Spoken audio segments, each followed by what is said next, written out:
Մի կողմից 20 տարվա ազատազրկման դատավճիռ, մյուս կողմից միջազգային դատարան հասցված գանգատ։ Ռուբեն Վարդանյանի գործով գանգատ է ներկայացվել Մարդու իրավունքների եվրոպական դատարան։ Ներկայացված գանգատում փաստաբան Սինանուշ Սահակյանը պնդում է, Վարդանյանի գործով խախտվել են մարդու իրավունքների եւ հիմնական ազատությունների պաշտպանության մասին կոնվենցիայի 8 հոդվածներ։ Մենք վկայակոչել ենք նաև չկա պատիժ առանց օրենքում նախատեսված լինելու հիմնարար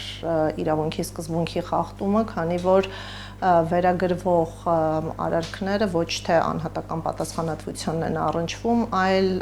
մի ամբողջ ժողովրդի պատմություն փորձ է արվում ներկայացնել որպես հանցավոր գործունեություն եւ դրա բեռը դրվում է անհատի վրա, որը որևէ առնչություն չունի կոնկրետ կատարված ենթադրյալ հանցագործություններին, սպանություններին, խոշտանգումներին, կա հատուկ դրույթ կապված խտրականության հետ եւ քաղաքական նպատակներով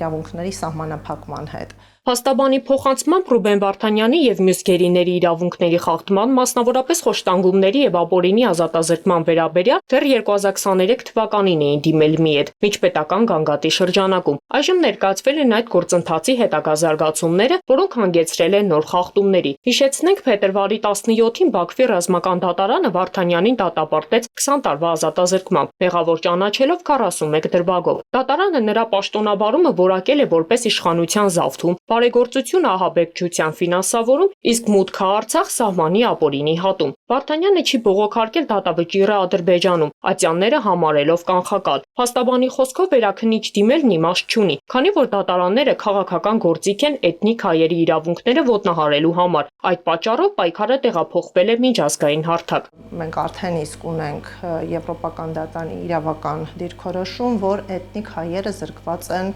արդյունավետ իրավական պաշտպանության մեխանիզմներից Ադրբեջանում, թեև տեսականորեն իրավունքների պաշտպանության մեխանիզմներ կան,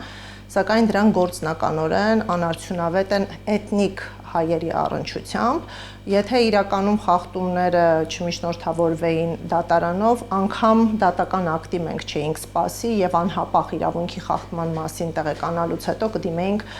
Եվրոպական դատարան եւ նախկինում հենց այդպես էլ գործել ենք։ Փաստաբանի գնահատմամբ ՄԻԵԴ-ը կարևոր հարթակ է եւ այն ճանապարհն է, որով իրավական առումով ոչնչացվում են Ադրբեջանի ողջ դատական գործընթացն ու դատավճիռները։ ՄԻԵԴ-ը կարող է քաղաքական ճնշում կիրառել արձանագրված խախտումների վերաբերյալ։ Եթե Ադրբեջանը շարունակի միջազգային իրավունքն անտեսող իր գործելակերպը, ապա ըստ իրավապաշտպանի ձևավորվելու են Ադրբեջան միջազգային համայնք նոր փոխհարաբերություններ, որտեղ Ադրբեջանը կստանա իր արժանի պատասխանը։ ՄԻԵԴ-ը մեզ համար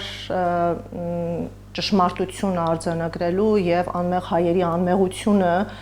միջազգայինորեն հաստատելու մեխանիզմ է, որտեղ մենք արձանագրելու ենք նաեւ բազմաթիվ իրավունքի խախտումներ, որոնք պետական քաղաքականության մաս են, դեռևս կրում են շարունակական բնույթ եւ իհարկե ՄԻԵԴ-ի յուրաքանչյուր վճիռ իրավաբանորեն պարտադիր է այն պետության համար, ում դեմ կայացվել է։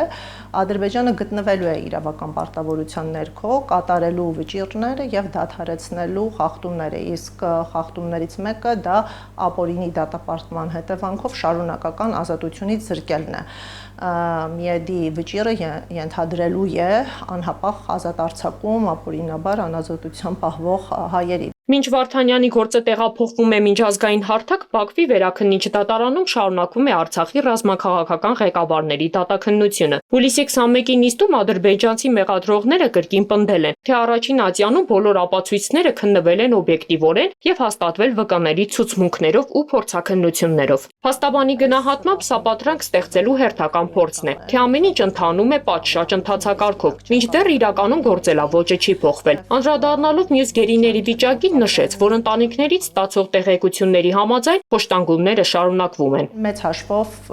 կամայական իրադրության մեջ են գտնվում, որտեղ կարող են ամենաանցանկալի զարգացումները տեղի ունենալ եւ այս պայմաններում իհարկե մենք նկատում ենք վերաբերմունքի վատթարացում եւ նաեւ առողջական խնդիրների ինտենսիվացում։ Մեզ հասել են շատ տագնապալից ահազանգեր ծայրահեղված առողջական վիճակում գտնվելու վերաբերյալ, ընդ որում առանձին դեպքերում պատճառը եղել է դաժան ծեծը։ Այսպիսով իրավական պայքարը շարունակվում է միաժամանակ երկու հարթակներում՝ Բաքվում եւ Ստրասբուրգում, իսկ Արցախի ռազմաքաղաքական ղեկավարների գործով Բաքվի վերաքննիչ դատարանի հաջորդ նիստը կկայանա հուլիսի 24-ին։ Լուիզա Սարգսյան, Սեյրան Հակոբյան, Հորիզոն։